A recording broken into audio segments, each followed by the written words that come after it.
So I see a lot of people are having a hard time accepting that binary, but unfortunately, the way the world works in American politics is that that's our choice, right? One of those two people will be the next president of the United States. Nick has said that he would rather deal, and I don't want to misquote you, but you would rather deal with Trump because you feel like it would be kind of like the Jimmy Dore argument when he was debating Sam Cedar, that he would be so horrible, but it will foster a revolution of sorts versus Hillary Clinton's incrementalism. All right, let's get back to go ahead. I wouldn't say I agree with the apocalyptic kind of deal, like we're just gonna all die tomorrow and everybody's gonna be out in the streets trying to battle against Donald Trump. I just believe literally he's not very politically apt, and he would be very easy to oppose. And we would be able to use the median voter, meaning those moderate Democratic voters, we would be able to use their shared opposition to him against him.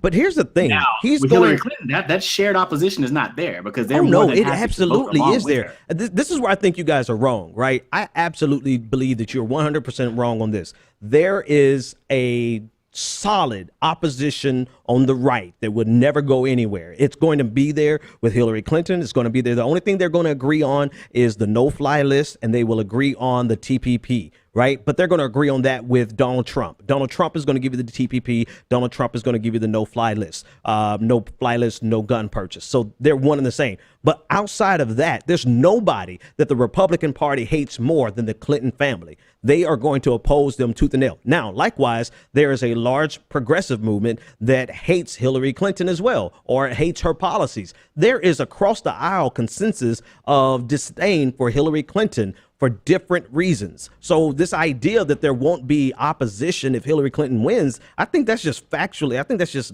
logically inaccurate.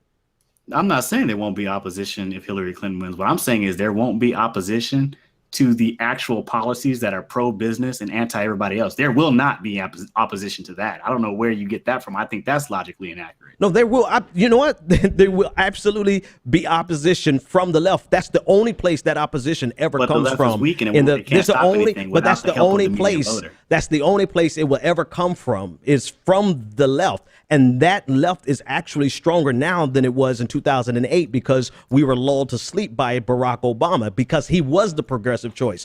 But in terms of any other policy, Hillary Clinton is not going to have the support of the GOP you really think it is more important for the Republicans? They have demonstrated that it is more important for them to position themselves in the position of opposition, no matter if it means opposing their own policies. They have demonstrated a willingness to oppose their own policies just so that they can undermine the Democratic president. And I guarantee you, because they need to revamp and regroup for 2020, they're going to continue the same thing. Matter of fact, if anything, they'll push. I don't know how they can go further to the right, but I think it may force them to be more progressive, bring them further to the left in order to find a way to oppose Hillary Clinton, because they're more willing to oppose Hillary Clinton than they are anything else in the world. That's number one. Number two is that it's simply just it makes no sense at all to believe that the exact things that you're worried about with Hillary Clinton, that Donald Trump will not employ those exact same things. Donald Trump is going to give you the TPP. He's just going to pretend as though he made a better deal. Donald Trump is going to be hawkish because he knows nothing on foreign policy. Who do you think he's going to go to for his foreign policy?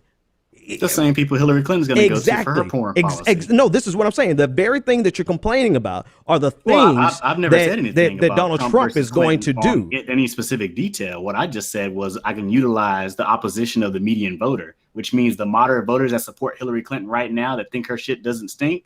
Those voters are going to oppose Donald Trump. They are not going to oppose. But we're not talking about an opposition from the left. We're not. You know, at this point, we're not talking about. We're talking about the balance of power in the House, the balance of power in the Senate, and the White House and the judiciary. Right. Some of that is kabuki theater, though. We don't need to necessarily be entertained by the kabuki theater.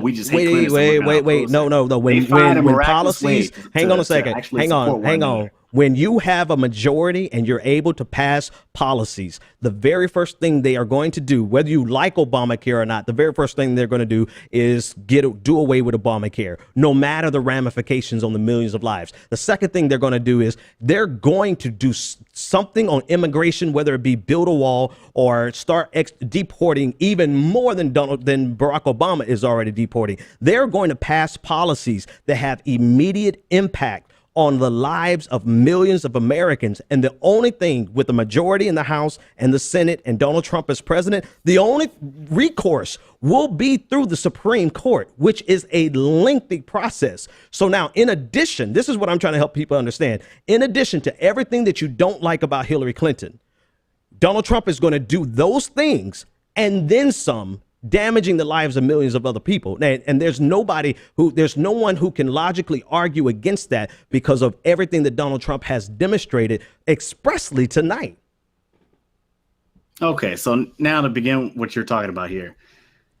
Look, ultimately, everything that the corporate state wants to do, they're going to do, regardless of which one of them is president. You can say he's going to do this plus all this other stuff, and I mean, whatever. I'm not going to be stuck in a position where I have to defend Obamacare, because I understand that being in a position where you have to defend Obamacare as some sort of accomplishment forfeits. It's not about an accomplishment. It's about wait. To be sure, we're not arguing rhetorical positions. We're arguing the lives of millions of people who, for better or for worse, could there have been something way better? Clearly. But do they have a replacement? No. Are they going to cut it the very first week of President Trump's term? Yes, which is going to leave millions of people who are getting treatment right now without getting treatment in January 2017. So not talking about rhetorical positioning. I'm talking about the real ramifications on the lives of real people, everything from people who are benefiting from Obamacare, that group of people who are, right? There could be something better. Trump is not going to bring something better. So I'm talking about the real impact that it's going to have, not whether or not it's going to be something that we have to argue for or against. I don't think Obamacare was good, but it's when you there. Speak about the real lives of people, just like you said, there are people that are being helped by it, but there are even more people that will be helped by meaningful change and meaningful reform that we can implement. We can't let what is here now be what's limiting us as to what should be, or what we can be fighting for. So we're willing to go. I won't say anything about whether or not, he will cut something here or do something there and not affect the lives of millions of people, because ultimately they're both going to make bad decisions that are going to affect the lives of millions of people. So just to be sure, I will make it clear that staying where we are today, if she were to win and we stay where we are today, we are not in a better position if Donald Trump won. Now, whether or not that's apparent up front, you can make all these, scenarios where that may be bad or whatnot. But ultimately what you're doing is you're forfeiting what should be for what is. You're saying, well, okay, we have to deal with what's now, and we have to forget about what could be or what we're forfeiting. No. You're making that assumption, and that's a very bad assumption that's being made, because you're robbing us of our future choice. You're saying that we have to exist underneath Hillary Clinton without being able to oppose her. And the only way your logic and a lot of other people's logic, the only way your logic works is if we are completely inept and incapable of mounting any opposition against Hillary Clinton. And that's a huge assumption, considering that she already is one of the most disliked people in the world, in America, from both the right and the left. That's a faulty assumption that you can't. Well, ultimately, though, it's been shown that public opinion really doesn't matter when it comes to policy. So which argument are you going with? Which argument are you going with? Because you said you're talking about in terms of that median voter, getting them to be able to oppose Trump. That's the only thing they can oppose from. It would be from public opinion. Not in terms of policy, because policy is going to be voted on by that majority in the House and the Senate. Yes. And so which one is it? But the median, actually wielding the power of the median voter, is overwhelming strength that we actually can use if they're all activated. Activated in what way? Donald Trump. You won't be able to do that under Hillary Clinton. You'll be divided. Only the left will be harping, and only the right will be harping at the same things they've always been. So then we're okay, because activating we were more them. Successful. Hang on. Let's be sure, because we're going to cut. We got to cut right to it. To be sure, you're saying activated, which means electorally, because that's really the only way we're activated, because even popular public opinion can be ignored by the people who will make policies that would impact us for 2 to 4 years, right? So we're talking about activate them electorally. So all of that to say is that you're basically willing to sit in the hole for 4 years so that we can mount technically we can actually make a comeback in 2 years, right? If you're talking about electorally.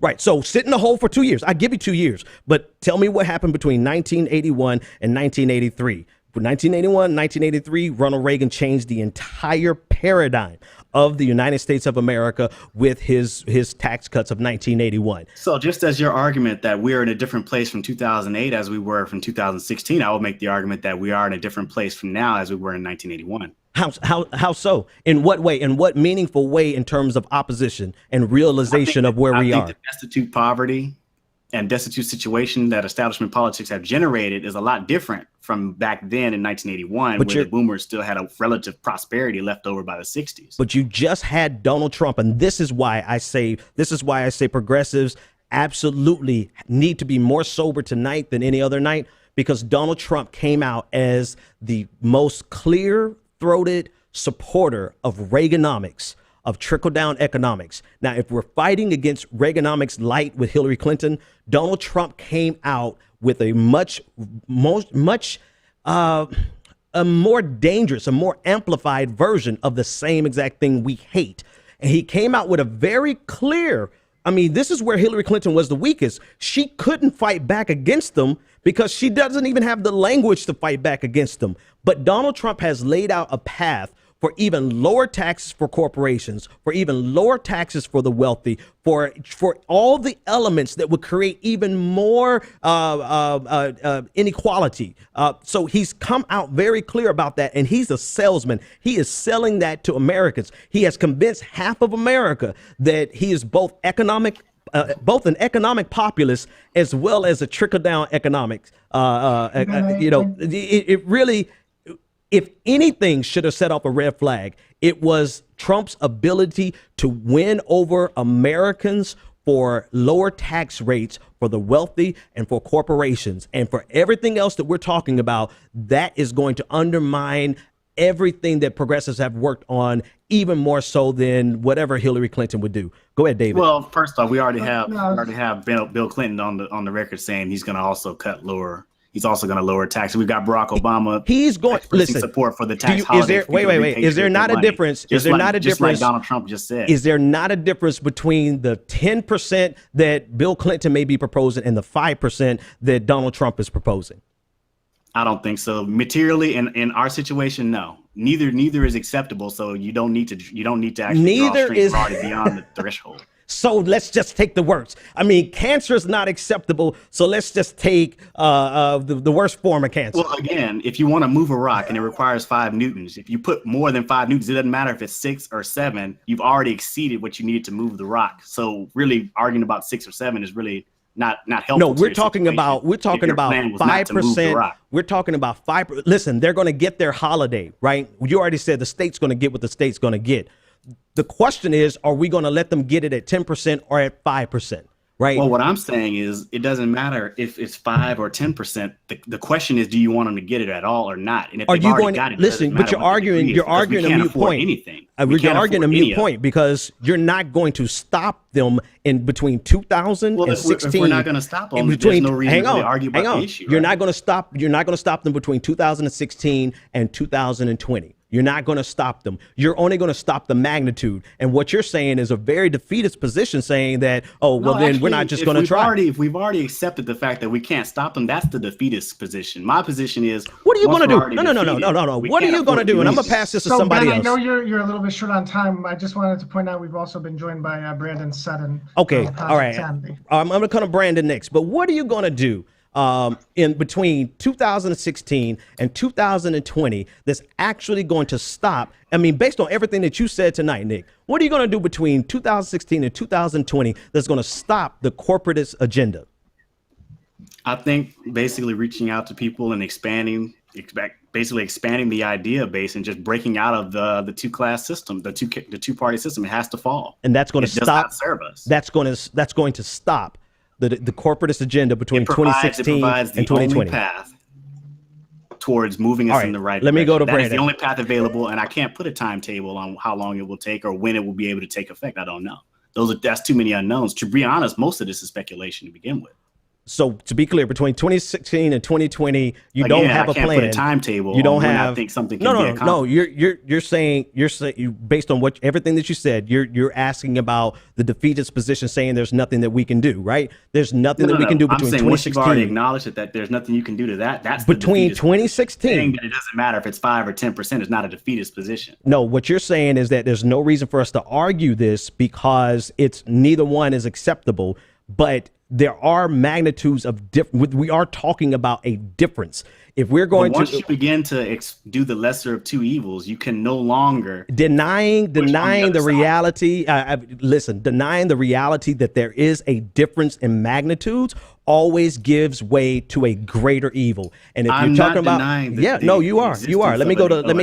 What I'm saying is that the magnitude differential between the two is not actually helpful to the argument if you're really trying to stop the problem in the first place. It's not helpful to split hairs after we've already in a bad place. So in other words, even if that means to be sure, it may be, but that should be the focus. To be sure about your argument here, Nick, to be sure, you're saying let's not even put a bandage on a bullet wound. The bandage isn't going to stop you from dying, but the bandage,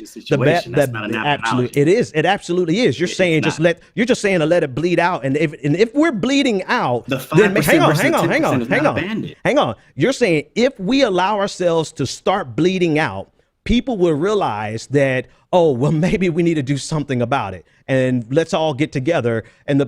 The problem with that is that the people who make the decisions to do something about it have already been voted in, and you've already given the vote and the power to the people who say, fuck a bandage. Let's just go full blown with everything. Let's go full blown with neoliberalism. Let's go full blown with hawkishness. Let's go full blown with our racist pandering to neo-fascists. Let's just forget about all of that and go full-throated with it, because who needs a bandage?